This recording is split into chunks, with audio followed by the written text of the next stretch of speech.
अस्सलामुअलैकुम। मोहम्मद अज़हर सिद्दीक अपने programme maths views के साथ हाजिर खिदमत है। कल के प्रोग्राम में मैं सुहेल खान के साथ बड़ी क्लैरिटी के साथ चीज़ें मैंने आपको बता दी थी और मैंने इस बताया था कि जस्टिस काजी फायज़ ईसा कहीं ना कहीं एक सोची समझी साजिश और स्कीम अवेलेबल है और जिस तरह आइन और कानून की धज्जियाँ बखेरी जा रही हैं ये अच्छा रवैया नहीं है। इससे सुप्रीम कोर्ट की और आला अदालतों की बदनामी हो रही है और इन चीज़ों पे फौरी तौर पर एक्शन लेना ज़रूरी है। और उसके लिए मैंने रीज़न बताए थे कि देखें ये मामला जितना भी है FIA का इख्तियार है, FIA देख रही है, अगर कोई उस पर एतराज़ात हैं तो हाई कोर्ट मौजूद है।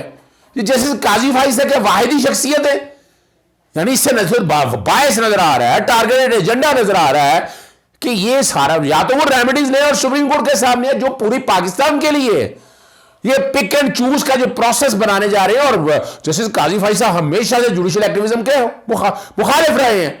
शुरू में जरूर ये करते रहे लेकिन आपने देखा जजेस स्पीक थ्रू द जजमेंट, मुंह पे जुबान रख करके मैं बात नहीं करनी, ये रिकॉर्ड की चीजें हैं। तो ये क्या हुआ और जरूरत ही समर की। और मैं आपको बता दूं, मेरा प्रोग्राम देख लीजिएगा, मैंने बड़ी क्लैरिटी के साथ कहा था कि ये जस्टिस काजी फाइज़ साहब में बायस आ गए और ये मामला जस्टिस काजी फाइज़ साहब को नहीं सुनना चाहिए और उनसे ये मामला ले लेना चाहिए। उसके लिए लार्जर बेंच के मेरे अल्फाज अगर आपको याद हो तो मैंने बड़ी क्लैरिटी के साथ कही थी। और उस बेंच में जस्टिस काजी फाइज़ ईसा नहीं हिस्सा होना चाहिए और दूसरे जज जनाब जस्टिस मंदो-खैल साहब नहीं होने जो 11 रोज अभी हुए हैं सुप्रीम कोर्ट में आया हुए और बलोचिस्तान के लिए बड़ी लड़ाई लड़ी। तो ये क्या मकसद था? क्या अब तो कोई डाउट्स रह नहीं गए, शक शुबा तो रह नहीं गया। राय का इजहार हम कर सकते हैं और हम बड़ी क्लैरिटी के साथ ये बातें रख रहे हैं। और प्रोग्राम जब अपलोड हुआ और उसके बाद हम सब ने देखा, मैं ये नहीं कह रहा, मैंने तो सजेशंस दी थी, तो larger bench acting chief justice, what a man, justice Umar ताबिंद अल्लाह ताला उनको जिंदगी और सेहत दे, बहुत ईमानदारी से नेक नियत आदमी, पढ़े लिखे तो हैं ही हैं, बहुत बड़ी फैमिली से ताल्लुक और दीन से बड़ा प्यार, उन्हें किसी शख्सियत से कोई ताल्लुक नहीं है। ये मैं जब वो लाहौर हाईकोर्ट के चीफ जस्टिस मैं तब से जानता हूं और बहुत बड़े काम किए उन्होंने। आज सस्ता तो देख रहे हैं, उनका कमाल था, लोड शेडिंग जो खत्म की, कई केसेस ऐसे जो पब्लिक इंटरेस्ट में उनके, इसलिए मैं तो जाती तौर पर जानता हूं कि उन्होंने खुदा तरसी उनमें कितनी है और उन्होंने बचा लिया। बहुत बड़ी साजिश जो होने आ रही थी वो बड़े सही टाइम पर पकड़ ली गई है। और अब सवाल बड़ा सीधा है, मैंने कल भी सवाल उठाया था आपके सामने और मैंने कहा था आज खुद नोटिस ले नहीं सकते ये, और बड़ी क्लैरिटी के साथ मैंने कहा था। यानी अब देखिए हारे को पता है तरीकाकार क्या होता है, तरीकाकार हारे को पता है। दरखास्त दे रही है 184(3) की दरखास्त, यानी मैंने दरखास्त दी थी टिकटॉक पे ये पाबंदी लगाने के हवाले से 184(3) की पटिशन दायर की, उसमें एतराज लगा कि ये काबिल समाअत नहीं है, प्रॉपर फोरम पे जाएं। कोई 10-12 एतराज़ात थे, उसकी अपील दायर की, चैम्बर अपील जो एडमिनिस्ट्रेटिव साइड पे सिंगल जज के पास लगती है। तो ये है, ये क्या ऐसा, यानी ऐसी क्या अनहोनी थी, क्या जल्दी थी और बाकायदा इस वक्त का इंतखाब किया गया कि जैसे जस्टिस काजी फाइज़ जस्टिस गुलजार साहब जी जस्टिस पाकिस्तान सॉरी जी छुट्टियों पे गए, एक्टिंग चीफ जस्टिस आए, बेंच बना, उसी दिन ये सारे और सारे, यानी उनमें कई ऐसे हमारे दोस्त हैं जिनका ताल्लुक इस्लामाबाद से नहीं है और ये बातें हो रही हैं व्हाट्सएप ग्रुप पे प्लानिंग करके, वो नजर आ रहा है सारा बैठकर। और हम हर एक ने देखा कि बाकायदा पटिशन भी बनाए गए, रेस्पोंडेंट भी बनाए गए, कह भी दिया गया कि ये केस मेरे पास लगाए और यूं आइन और कानून के धज्जियां बखेरी गई। ये रिकॉर्ड की बातें हैं सारी, सुप्रीम कोर्ट रूल्स को बाईपास कर दिया गया। और मैंने बड़े वाज़ेह तौर पर मैंने सोशल मीडिया के ऊपर भी और ट्विटर पर भी मैंने कहा मैंने MPAs हूं सारे, और उसमें से एक वजीर आला को बना दे तो हर MPA जो है वो वजीर आला नहीं हो सकता, ना वजीर आला के इख्तियार इस्तेमाल कर सकता है। इसी तरह क्या है ना वजीर के इख्तियार इस्तेमाल कर सकता है। तो ये तो इख्तियार इसी तरह हमारे आईना पाकिस्तान ने चीफ जस्टिस की एक अलग हैसियत बनाई और उसी में आपको मैंने रिसेंट मिसाल बताई थी कि जस्टिस काजी फाइज़ का केस था कि जिसमें ये कहते थे वही रिव्यू का बेंच सुने और लार्जर बेंच ने ये फैसला किया कि बेंच बनाने का इख्तियार सिर्फ चीफ जस्टिस ऑफ पाकिस्तान को है, उसमें किसी जज को नहीं है। और दरखास्त से खारिज कर दी थी उसी बेंच सुनने के लिए और मामला चीफ जस्टिस के पास भेजा था, उन्होंने बेंच बना दिया बड़ा, लेकिन ये बात सेटल हो गई थी। तो जस्टिस काजी फाइज़ ईसा का जो आज खुद नोटिस लेना, वो मैं समझता हूँ अपने इख्तियार से तजावुज़ है, उनके हल्फ की खिलाफ वर्जी है। फिर अपना ही कहना कि मेरे ही बेंच के सामने लगाएं, ये प्रेसिडेंट आपने कम ही देखी होगी, मैंने तो ऐसा कोई केस देखा नहीं है, ये भी तौहीन अदालत है, अपने हल्फ की खिलाफ वर्जी है। और इस बारे में मैंने मुतालबा किया था जनाब एक्टिंग चीफ जस्टिस साहब से कि इसके लिए लार्जर बेंच तश्कील दे और ये सारा मैटर दे, और वो बात सुनी गई है।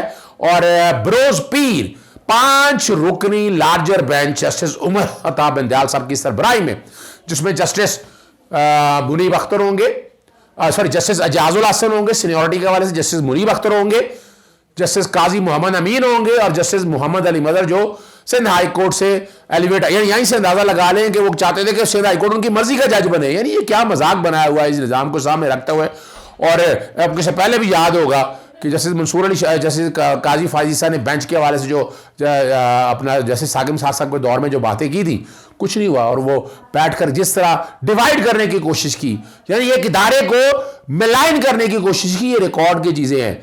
और देर आए दुरुस्त आए, बहरहाल सुप्रीम कोर्ट ने इस मैटर को टेकअप करके और लार्जर बेंच पहले 2-3 मामला देखेगा मेरी ज़ाती राय के मुताबिक। एक तो क्या कुछ जज आज खुद इख्तियारात इस्तेमाल कर सकता है, मेरी ज़ाती राय के मुताबिक वो नोटिस तो ले सकता है, लेकिन वो इस्तेकाक होगा चीफ जस्टिस ऑफ पाकिस्तान का कि वो इसको बेंच में लगाते हैं या नहीं लगाते हैं।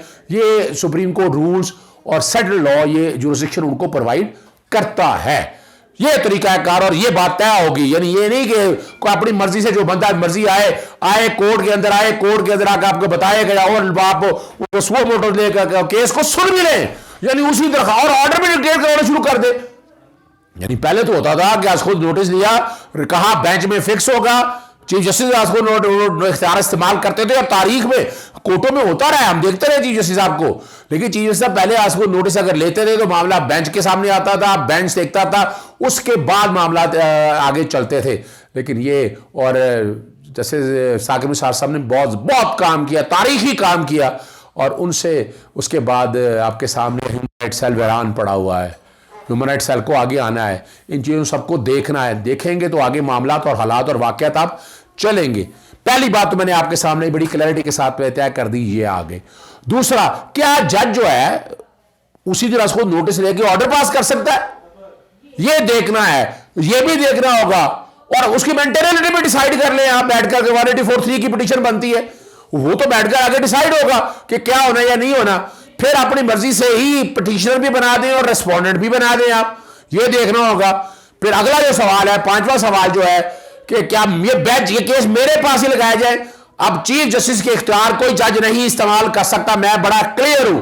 आईने पाकिस्तान ने चीफ जस्टिस को अलहदा इख्तियार दिखा है, अलहदा अथॉरिटी बनाई है, और जज की अलहदा लिखा हुआ है आर्टिकल 260 के अंदर कि जज इंक्लूड चीफ जस्टिस इंक्लूड जज या जज इंक्लूड चीफ जस्टिस। इसमें कोई शक नहीं है कि वो जुडिशियल इख्तियार को इस्तेमाल, एडमिनिस्ट्रेटिव इख्तियार में एक जज और चीफ जस्टिस का जमीन आसमान का फर्क है। एक जज एडमिनिस्ट्रेटिव इख्तियार इस्तेमाल नहीं, एडमिनिस्ट्रेटिव इख्तियार इस कॉन्टेक्स्ट में कि सुओ मोटो नोटिस लेने के हवाले से मैं बड़ा क्लियर हूं। अगला ये आना है कि क्या बेंच के पास लगा सकते हैं, और वो बड़ी वाज़ेह बात है, बेंच अपनी मर्जी से अपने पास लगाने का कह नहीं सकता, इसमें सेटल लॉ है, ये फैसला करना है चीफ जस्टिस ने बेंच कौन सा बनाना है, किसने करना है, कौन कौन सा किस बेंच पे बैठेगा, रोस्टर क्या होगा, ये सारी चीजें बैठकर उस वक्त तय होंगी। यानी ये बैठकर ये सारे जो मामला है ना, इस तरह नहीं तय हो सकते। और अगली डिमांड मेरी यहां रहेगी कि यहां उन तमाम लोगों के व्हाट्सएप जिनके बारे में कहा जा रहा है उनका डाटा इकट्ठा किया जाना चाहिए। ये कोई ऐसी अनहोनी बात नहीं मैं कर रहा कि यहां आना चाहिए सारा कुछ, उनके व्हाट्सएप रिकॉर्ड आना चाहिए सारा कुछ, तो हमको पता चल सके कि व्हाट्सएप ग्रुपों में क्या होता रहा है। एक हुआ कुछ नहीं था JIT के हवाले से, और इन्हीं लोगों ने शोर बर्पा कर दिया था, और खुद क्या कर रहे हैं आप अंदाजा लगा लें, यहां तक कोई नहीं बोल रहा, चोने तक नहीं की। और उन व्हाट्सएप ग्रुप में बड़ा क्लैरिटी के साथ कहता हूं कि मरियम नवाज सोशल मीडिया जो है उसमें एक्टिव है, और उसमें कैसे है कि जब मैंने शियान अली के मामले में इरफान हाशमी मैंने जब मैटर लिया तो सोशल मीडिया पे कुछ लोगों ने हमारे खिलाफ बातें शुरू की। जब उनको टैग किया, ट्रेस किया, तो मरियम नवाज के निकले। उनको बताया गया कि आप आईन और कानून के दायरे में रहकर बात करें, आप इससे आगे निकल रहे हैं, प्रिवेंशन ऑफ इलेक्ट्रॉनिक क्राइम की खिलाफ वर्जी है, पर्चे की दरखास्त मैं दूंगा, लीगल नोटिस दूंगा, डेफोमेशन में जाऊंगा। ये 4 दिन पहले की बातें मैं बता रहा हूं आपके सामने, और उससे अगर ये FIA यानी ये FIA के इख्तियारात ख़त्म करना चाह रहे थे इस सारे मामले में, ताकि इन लोगों को मादर पितर आज़ादी कोई नहीं है। ये लिबरल क्लास सो कॉल्ड और ये जो बैरूनी एजेंडा लेकर चल रहे हैं, इनकी कोई नहीं चलने वाली इस मुल्क के अंदर। इस मुल्क में मुमलकत पाकिस्तान की चलेगी, जो पाकिस्तान से प्यार करते हैं, और वो दिन आप देख के रहेंगे। आप इनको पिस्पाई मिलेगी और इनको इज्जत अफसाई तो आप देख ही रहे हैं इनकी खुद क्या हो रही है, क्या औकात है इन लोगों की आप लोगों के सामने आ चुकी है। और हम समझते हैं कि पाकिस्तान तभी आगे बढ़ेगा जहां पैट्रियट, नेक लोग और कानून और आइन की पासदारी करने वाले लोग आएंगे। बहरहाल पीर वाले दिन समात होगी। मैंने सारी चीज़ें आपके सामने रख दी हैं जो मेरे ज़हन के मुताबिक हैं। फैसला क्या आता है, मैं बड़ा क्लियर हूँ क्या आता है या नहीं क्या आता है। चीफ जस्टिस के अलावा सुओ मोटो का इख्तियार किसी जज के पास नहीं है। कोई इख्तियार लेना होगा तो अगर नोटिस लेकर चीफ जस्टिस को भिजवाना होगा, आगे बेंच उन्होंने बनाना, किस बेंच के पास लगाना, क्या फैसला करना, ये भी चीफ जस्टिस का इख्तियार है। और बड़ी क्लैरिटी के साथ मैं बात कर रहा हूँ। इजाज़त चाहूँगा। अस्सलाम वालेकुम, अल्लाह हाफ़िज़। पाकिस्तान जिंदाबाद।